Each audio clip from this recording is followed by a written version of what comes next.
Здравствуйте, коллеги. Волею случая несколько лет назад я унаследовал гомеопатическую программу «Радуга» и «Эксклибрус». Но так как я работаю постоянно с Complete Dynamics и Mac Repertory, не видел особой необходимости использовать ее. Но некоторое время назад доктор Филин убедил меня попробовать, и знаете, что я нашел? Я нашел, что это программа для интеллигентов. Почему для интеллигентов? Работу с гомеопатической программой можно сравнить с приготовлением пищи. Знаете, берете мультиварку, накидываете туда овощи, мясо, заливаете водой, соль, специи, включаете на приготовление, через 2 часа у вас получается варево. Съедобно, кушать можно. Но можно взять мясо отдельно, взять овощи отдельно, пожарить это правильно, в правильной последовательности, посолить, поперчить, добавить специи и получить блюдо с тех же самых ингредиентов. Вкус будет другой. Наверное, гомеопатическая программа «Радуга» и в основном «Эксклибрус» это как раз приготовление пищи вручную, не в мультиварке. Это программа для интеллигентов, что нам может понравиться думающим врачам. Я еще не разбирался с ней, но вот что я уже нашел. Давайте посмотрим, что есть в программе.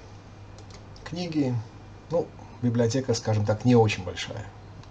Радует то, что разработчики подумали и сделали возможным загрузку книг. Как я говорил в одном из предыдущих обзоров, в эту библиотеку можно загружать как целые книги, так и отдельные статьи, что весьма-весьма удобно. Я использую стандартную библиотеку, которая входит в комплектацию программы. Она, разумеется, постоянно пополняется, но пока что у нас есть Бернингаузен, Богер, Берке, есть даже Ванье, средства от острых состояний, есть Ганеман, что весьма важно, есть Геринг. Геринг это замечательно, потому что лекарство, которое описал Геринг, та тщательность, с которой он это сделал, весьма-весьма помогает при выборе. Кент, разумеется, Тайлер, скажем так, у нас есть достаточное количество материя медик для препаратов, которые нам известны и широко используются. Что значит интеллигенция? Интеллигенция это не ваше знание, приобретенное или количество книг, которые вы прочли за всю жизнь. Интеллигенция это ваша способность использовать тот багаж, который имеете. 10 книг используйте на 100%, вы интеллигент. 300 книг, которые вы не используете, но прочли, ничего вам не дают, и назвать вас интеллигентом, пожалуй, нельзя. Давайте посмотрим. Как я сказал, программа для интеллигентов и для думающих врачей. Разработчики предусмотрели расширенный поиск, который подразумевает поиск по нескольким словам. Давайте я покажу вам тот потенциал, который я вижу в использовании данной программы. Если у нас есть статьи разных авторов внутри с описанием различных случаев, чем больше статей вы вносите в базу, тем лучше. Ваши статьи, статьи ваших друзей, статьи из интернета. Каждый может составлять себе базу самостоятельно. Я, кстати, это уже начал делать. Можно потом обмениваться базами, создать одну большую расширенную базу. Но об этом, наверное, поговорим в следующий раз. А сейчас попробуем взять, скажем, типичная проблема – кашель. Кашель у ребенка ночью, как только он ложится. Как я сказал, инструмент поиска шикарный, очень удобный. И алгоритм он охватывает как необходимые слова, которые мы используем. Кашель, все синонимы. Кашлять, покашливать, кашлянул и так далее. Смотрите, как это делается. Мы пишем кашель, Ctrl-A. Вот у вас все слова, по которым происходит поиск при данном условии. Закашляться, кашель, кашлевидный, кашлять, покашливать, прокашляться и так далее. Но нам нужен сложный поиск. Мы делаем по 2 словам. Ребенок ложится, начинает кашлять. Значит, мы переходим в следующее окошечко и пишем лежать, лежать, лежание и так далее. Для того, чтобы все синонимы вошли, мы должны сделать Ctrl-A. Вот вам лежание, лежать, лежачий. Что еще? Кашель сухой. Итак, проблема: ребенок заболел, как только ложится, начинается сухой непродуктивный кашель. Можно добавить еще одно условие. Видите, у нас есть одно условие кашлять, второе в лежачем положении. Третье, сухой, Ctrl-A, высох, высушенный, сухой, засохший, иссохший, отсохший, пересохший, пересыхающий, подсохший, подсушенный, просушенный и так далее. Сухой, да, вот есть сухой. Короче, шикарно. То есть весь поиск идет по слову сухой и всей кучей синонимов. Очень удобно, крайне удобно. Давайте посмотрим, что у нас получается. Найти. Идет поиск.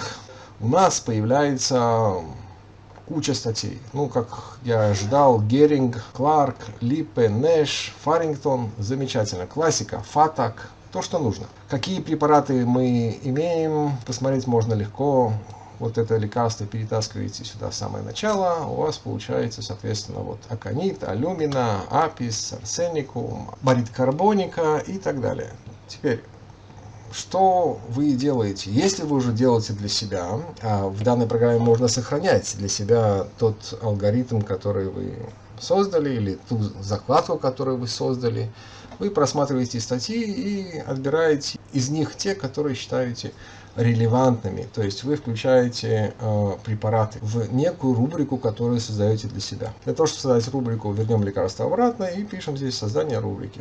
Вот, пожалуйста. У вас, соответственно, появляется степень выраженности. Третья степень, вторая степень, первая степень и не выражена вообще. Давайте посмотрим. Аконит. Кашель хуже после еды или питья, лежа, должен сидеть от чувства сжатия. Ну, мы доверяем этому автору. Геринг солидный автор. Я считаю, что в третьей степени выраженный препарат. Хотя я не думаю, что степень здесь должна играть какую-то роль. Вы берете или не берете. То есть этот препарат для вас важный или не важный. В конце концов, рубрику выставляете для быстрого доступа во время острого состояния, когда вам не нужно открывать репертуарий, начать репертуаризацию. Мы сейчас попробуем сделать несколько рубрик, которые будут помогать нам именно в острых ситуациях, когда времени нет. Итак, Геринг я доверяю. Окей, дальше. Кларк, аконит. Ну, аконит мы уже ввели. Да? Следующее. Аммониум мюрятиком. Посмотрим, что пишет. Дыхательные органы, охриплость, жжение в гортани, сухой, отрывистый, царапающий кашель, усиливающий, лежа на спине. Или на правом боку. Смотрите. Подходит, подходит. Выражено на в третьей степени вряд ли, потому что лежа именно на спине или на правом боку. А если на левом боку, ну давайте поставим единичку. Okay. Аммониум мюрятиком. Следующее возьмем апис. Сухой кашель с рвотными движениями хуже лежа на левом боку. Ну, тоже на единичку, потому что сказать, что на 100% в любом случае, когда ребенок ложится, начинается кашель на любом боку, это не совсем апис. Таким образом, вы продолжаете ниже. Давайте посмотрим. Арсеникум. Арсеникум кашель сухой, иногда звучный, источающий, сотрясающий все тело. Больной лег. После того, как больной лег, либо ночью, заставляющий пациента сесть прямо. Смотрите, шикарно. Подходит на 100%, я выделяю. Барит карбоника. Читаем. Подходит сухость языка там, как тонкий листок, лежащий перед носовыми отверстиями. Кашель хуже приставаний. Подходит? Не подходит. Нам не подходит, мы его не берем. Посмотрим белладонна. Ложится в постель, приводящий к сухому короткому кашлю, который нельзя предотвратить. Замечательно. Ганнеман это сказал. Ганнеману доверяем. Он такой автор, которому нужно доверять. Таким образом, вы проходите весь список до самого конца, выбирая себе препараты, которым вы доверяете. Что вы делаете? Вы составляете для себя рубрику, которой вы 100% доверяете, ибо вы прочли конкретного автора, который говорит о конкретном кашле в конкретном состоянии. Ребенок ложится, начинает кашлять. Ложится ли днем, ложится ли ночью. Поэтому все препараты, которые будут в этой рубрике, 100% вам подходят. Это ваша рубрика, это не какая-то гипотетическая рубрика, которую вы взяли, ну скажем, в Complete Dynamics на кашель лежа. Давайте посмотрим, как это получается. Вот Complete Dynamics. Я пишу кашель. Можно по-русски, да? Complete Dynamics допускает работу в русском языке. Кашель, лежа. И мы получаем с вами тут вечером 62 препарата, ночью 68 препаратов. Если не выделять вечер и ночь, мы берем просто лежа хуже, у вас получается добавить рубрику в анамнез, посмотрим, сколько у нас в анализе. В анализе 202 препарата. Вы понимаете, что 202 препарата вы сейчас не будете читать материя медика в попытке понять, а что ж там, в каком препарате связано с кашлем. Хотя вот видите, мы видим здесь фосфорус, мы видим здесь аконит, арсеникум и так далее. В случае, когда мы работаем с Xkilibrus, мы подбираем острые препараты, информацию о которых прочли и которые будем уверенно использовать. Итак, нужно пройти всю выборку, соответственно, сделать рубрику. Сейчас я этим займусь. Итак, я сделал выборку тех авторов, тех препаратов, которым я доверяю, и нажимаю кнопочку ОК. Вот у нас получилась рубрика препаратов, которые мы выбрали, которым я доверяю. Скажем, у нас есть еще один симптом, который мы хотим взять. Кашель облегчается от питья. В поиск. Слово первое кашель. Так и остается. Ctrl-A. Переходим в другое поле для того, чтобы сделать сложный поиск. И добавим пить. Ctrl-A. Получается пьющий, питьевая, питье и так далее. То есть нам нужно кашель, питье и еще одно слово лучше. Кашель улучшается от питья. Добавляем здесь треугольничек, нажимаем. На треугольничек открывается еще одна опция добавить поле. И пишем лучше. Лучше, наилучшее улучшение. Окей? Сложный поиск. И получаем с вами несколько предложений. Опять же, каустикум, купрометалликум. Сейчас мы с вами посмотрим, какой, в общем-то, подходит. Создаем рубрику. Биорике доверяем, но сказать, что это выражено в третьей степени не могу. Оставим в первой степени. Давайте посмотрим барит карбоника. Кашель, отдышка, лучше утром при вставании, лучше после завтрака, кашель, который облегчается, хуже от влажной погоды и после холодного питья. Хуже от влажного, значит, нам не нужна эта рубрика, барит карбоника нам не подходит, да? Минус. Бриония, питье лучше, теплое питье лучше. Ну, можно взять это, скажем, в первой степени выраженности.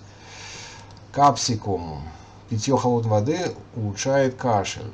Хороший симптом, но здесь есть нюанс холодной воды, поэтому я сделал это во второй степени выраженности и так далее. Сейчас я пройду все статьи, посмотрим, что получится в конце концов. Вот я сделал свою выборку по симптому кашель улучшается от питья, часть препаратов ухудшается от питья, часть улучшается.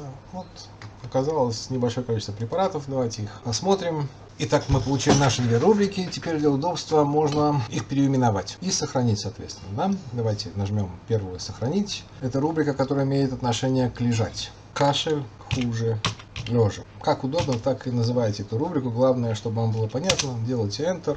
Теперь вторую рубрику тоже сохраняете. Она у нас имеет отношение к воде. Кашель, питье лучше. Теперь сверху то, что мы сделали, и у нас непонятное название, мы можем удалить. А эти две красивые, с красивым названием рубрики добавить в репертуаризацию, соответственно. Окей, вот у нас получается. Итак, на пересечении, после того, как мы проработали кучу книг материи медика, прочли большое количество статей, у нас получается фосфорус, лейкоподиум, нукс вомика, бриония, капсикум и плюмбум. Тот набор, который и предполагался. Скорее всего, это фосфорус или нукс вомика, так как по опыту они в данном конкретном случае кашель хуже лежа и улучшается от питья, встречаются чаще всего.